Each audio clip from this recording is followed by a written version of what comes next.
Caroline Jones. In tonight's program, a man who defies easy definition. Clive Palmer has been described as generous, a national treasure, and a major political force. He's also been labelled a billionaire mining magnate who's done no mining, a human headline, and a skilled manipulator of the media. He first burst into national consciousness via the mining tax debate and several public stoushes with other political and business heavyweights, and a role in Queensland Labor's crushing electoral defeat. Now he wants to run against Wayne Swan in the Federal Treasurer's seat of Lilly. So, who is Clive Palmer? What's his personal history? And does his past provide any clues for his future? This is his story.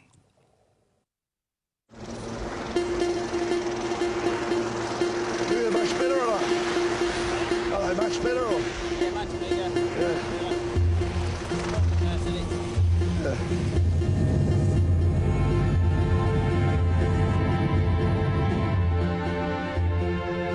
Used to have all this land and have an application and goes all back to the government on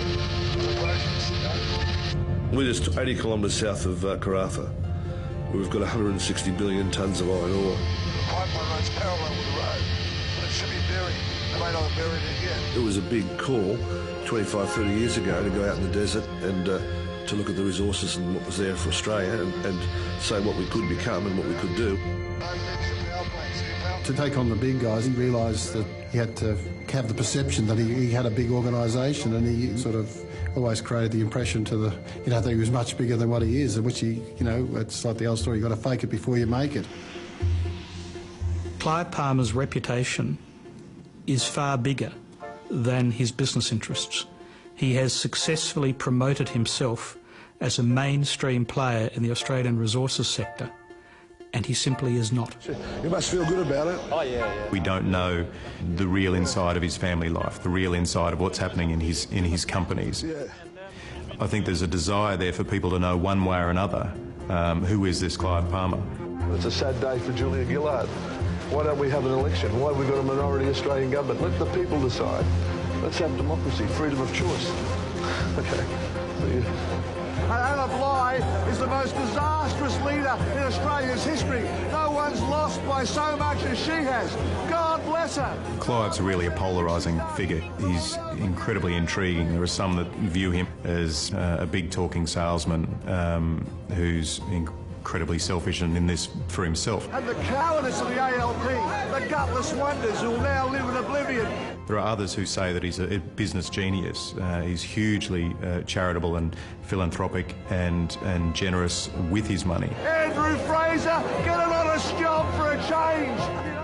All right, we'll talk a little more about Clive Palmer later on. Now, people either love him or hate him, what he says. Nobody wants me, really. My wife is the only one who wants me.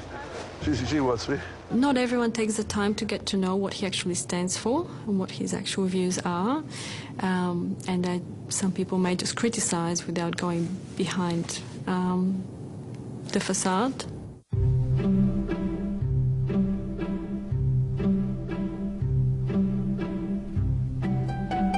I was born in Melbourne in the mid-50s.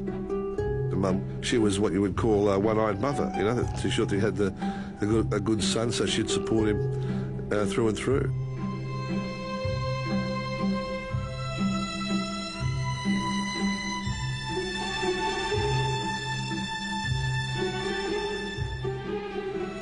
We came to Queensland in 1963.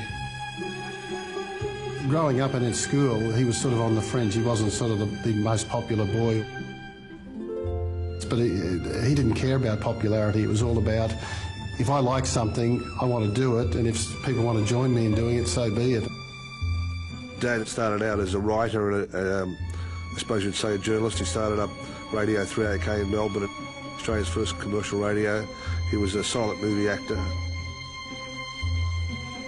His father didn't seem to worry about his schooling because he did spend quite significant times away from school.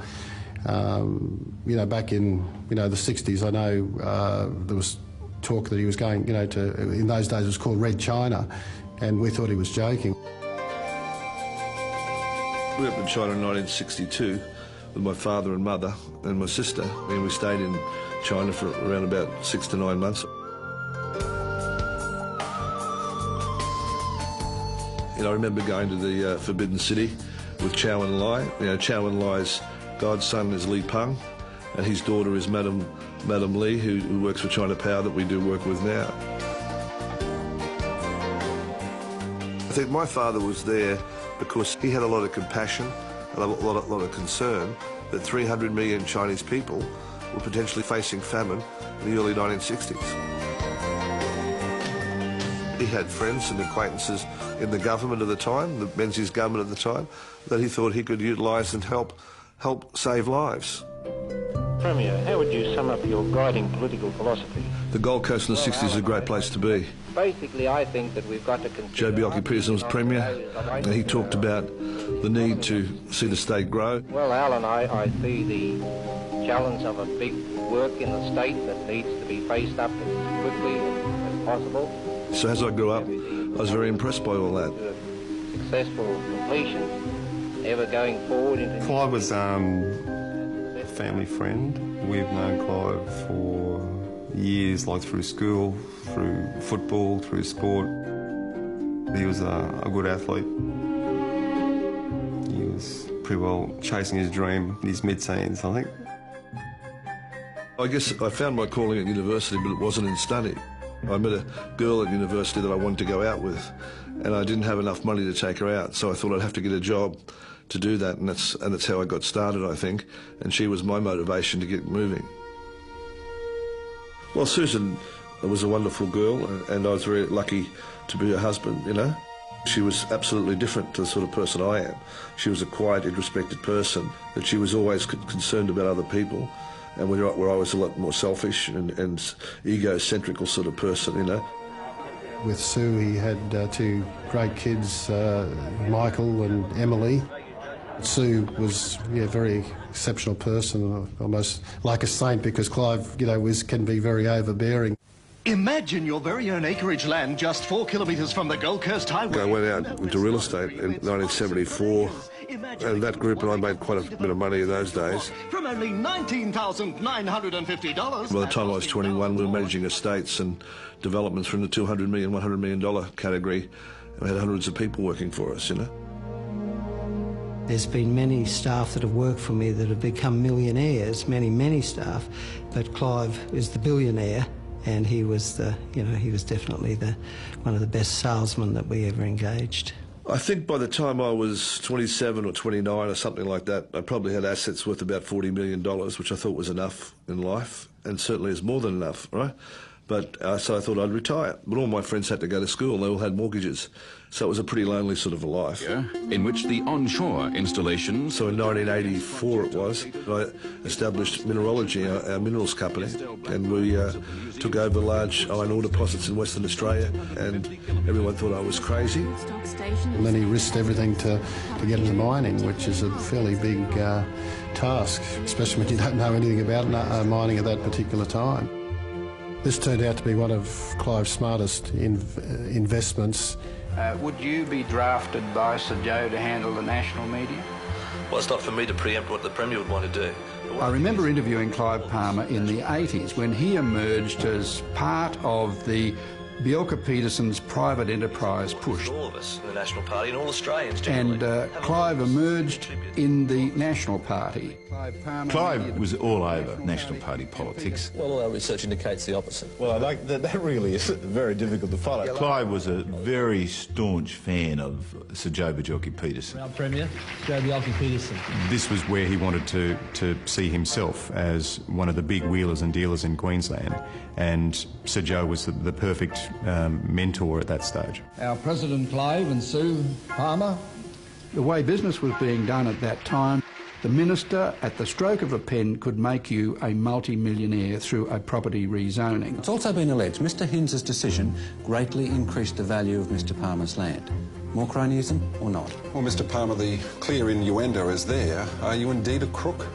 Well, nobody's made that allegation, as you'll appreciate. But you're a crony, aren't you?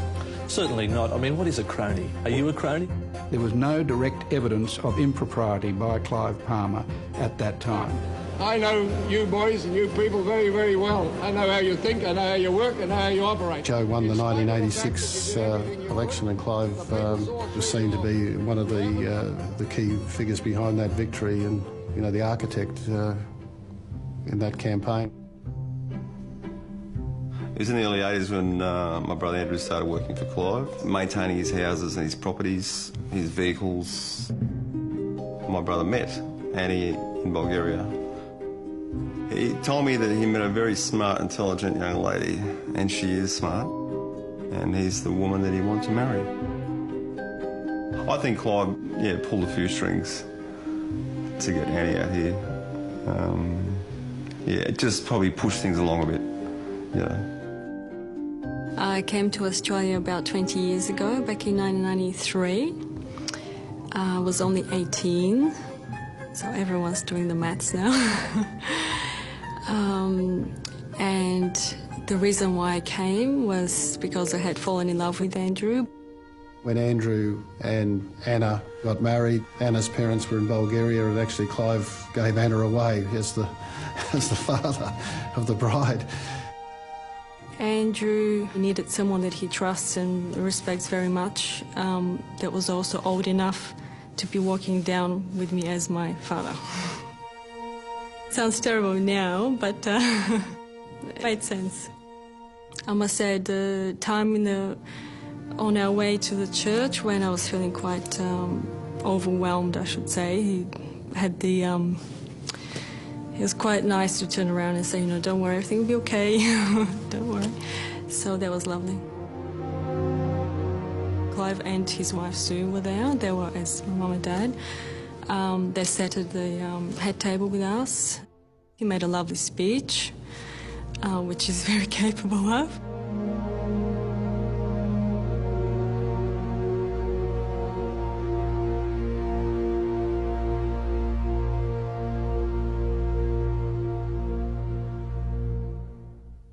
Well, in the 90s, Clive identified China as being the next big economy and saw the opportunity there and started visiting China to secure interest in his iron ore deposit.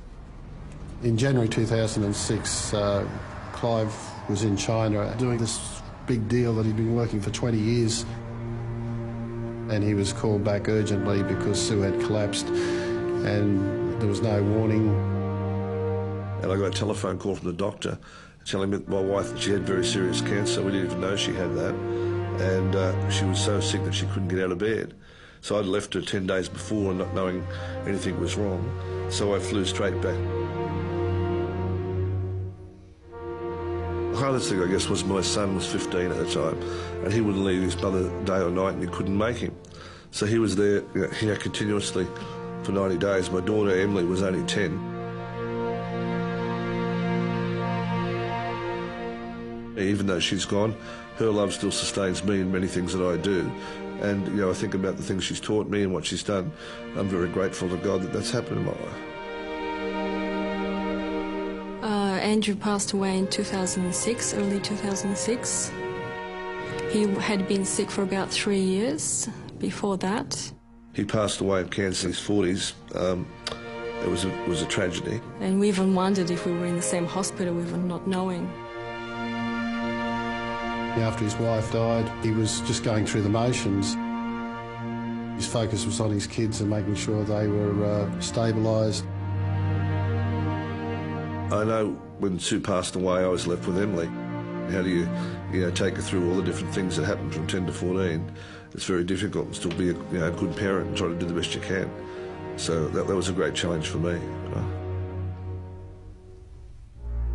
He threw himself back into doing a deal with the Chinese, which he finally secured, and it was 200 million Australian dollars, plus future royalties once the project is completed, which would give him 500 million plus a year for the next 30 to 60 years. He became a billionaire about 3 months later after his wife, sadly, because it was just so ironic that after such hard, he had no one to share it with.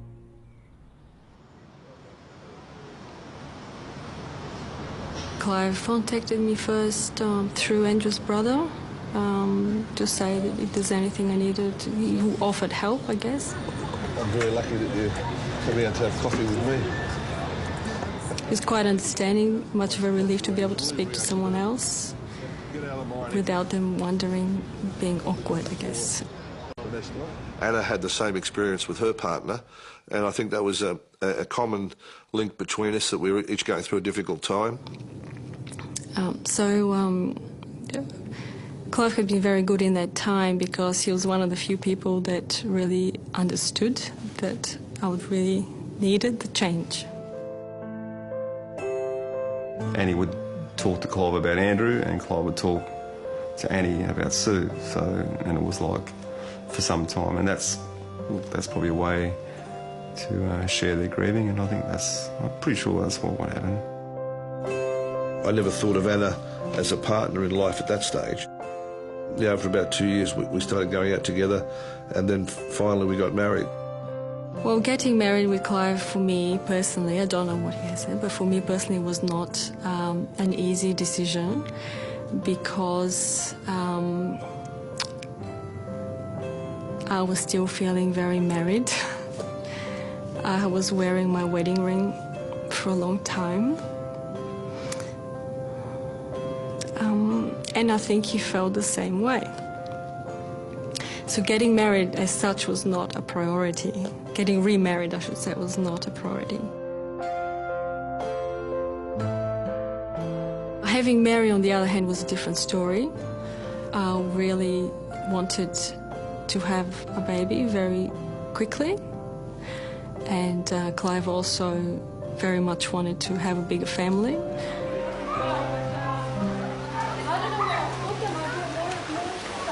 Unfortunately, I haven't been able to have any more children because Mary sleeps in the bed between me and Anna every night and pushes me out of the way. So many people and many Australians can relate to that. But I'm fighting a never-ending battle to get there.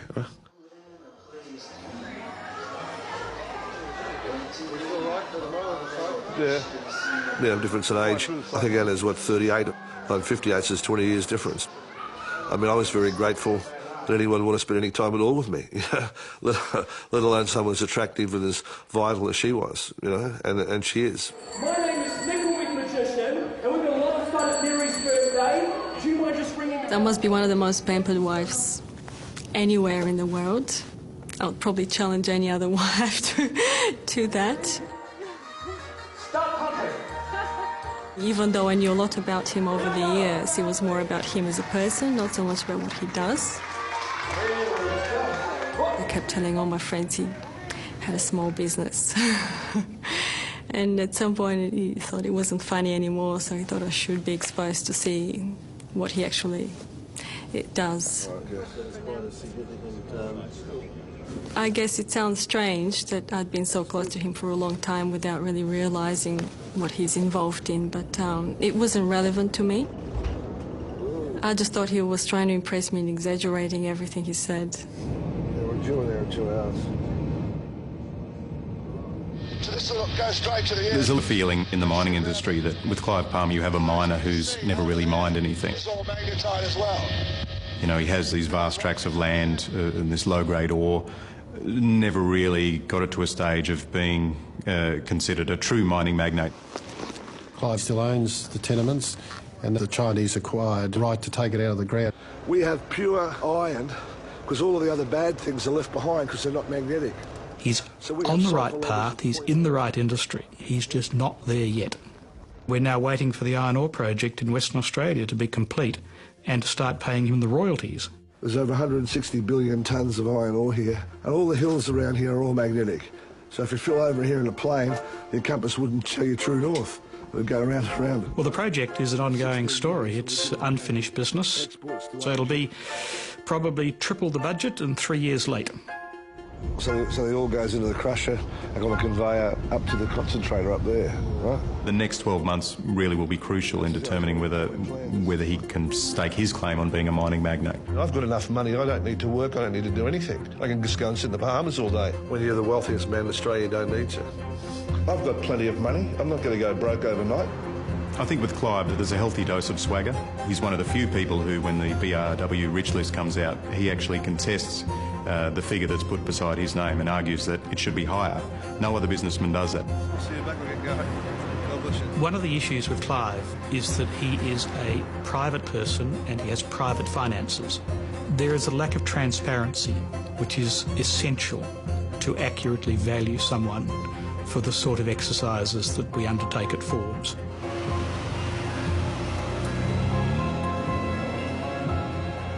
Please follow the road for 1 kilometre. There is a perception in Australia that he's a very wealthy man.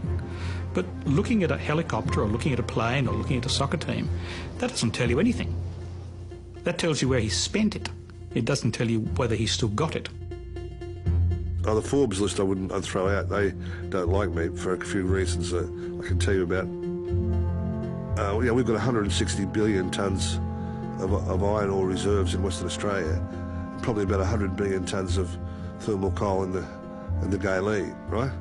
But none of those assets ever get assessed when they go to the rich list, right? But that's where all of our wealth really comes from, you know, resource assets that are in the ground, right? Well, now he's on the national stage through the listing of his name in the rich lists. The mining magnate thinks the tax will turn Australia into a third world country. With the huge fight over the super profits tax, all of a sudden we see Clive striding it and laying it out. And his political partisanship comes out in that process, and he doesn't hold back. The Treasurer's lost the plot, but I don't think it'll happen. Tony Abbott will be the next Prime Minister of Australia, not Kevin Rudd. A stronger economy by using super profits earned from the resources owned by all Australians. They're prepared to bring down the government if that's what it takes. They should be condemned. If you have a look at Kevin Rudd and the mining tax issue, and I tore out against him around this country because I thought his ideas were wrong. Is your opposition to the mining tax just for your own self-interest? Clive Palmer wants to influence politics as never before, and now he has a national profile with which to do it. Before we started tackling on the resources tax, Mr Rudd was at 75%, right? Well, Clive Palmer acts in the interests of his own fat profits. We will not be intimidated by the statements or actions of any large mining company, Kevin Rudd was making some jokes about me, and fat jokes they were. I didn't really know what to say, you know, but people asked me what I should say, and I said I was calling on all fat people to band together to throw the Prime Minister out of office. And I went off to China and got back on the Thursday and they'd done it. So fat people rock. We've got a zip.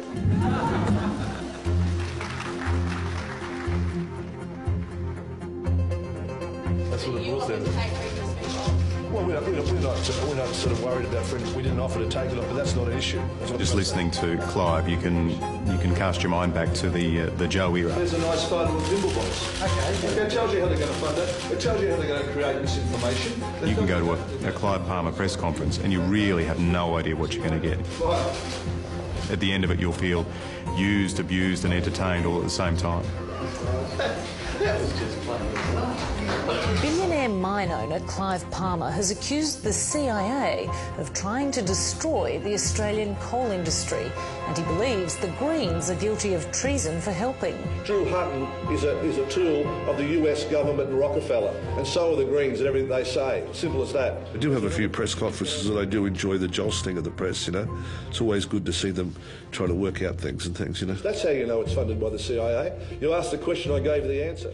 It's not always obvious or apparent why he says or does certain things, but I have come to have great faith that he always has a good reason and honourable intentions, I guess. Mining magnate Clive Palmer has backtracked on his claim that green groups in Australia are operatives for the CIA. It was good to see that the Prime Minister and the Treasurer... At the same time, he's quite mischievous, and sometimes he might just be having fun.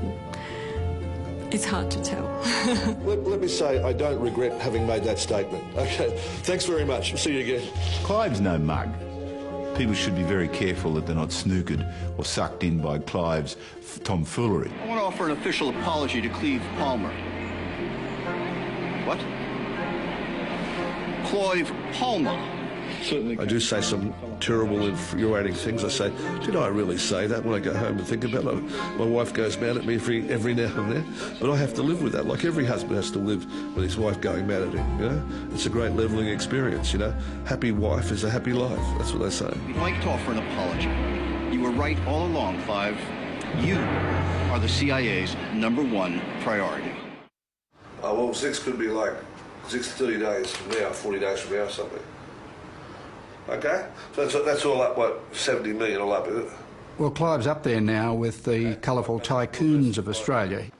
No, just that $50 million excess. I don't know what to do with it. So I tell them to put it in the bank.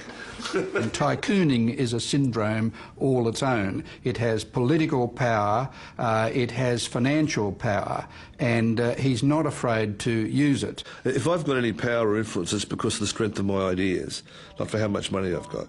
That's what I would say, right? Let's start with political donations. Well, first of all, we can't do it. Clive Palmer is the single biggest donor to the Liberal National Party, according to election funding returns. Take his donations and sell your soul. We will stand up for the national... I've always been a donor to the politics. That's around probably $1 billion a year or something. You know, I know $1 million a year I may have given at the height of things, right? Predict 5 seats, there you are. You follow me, Pete? I do follow you, and you're absolutely right.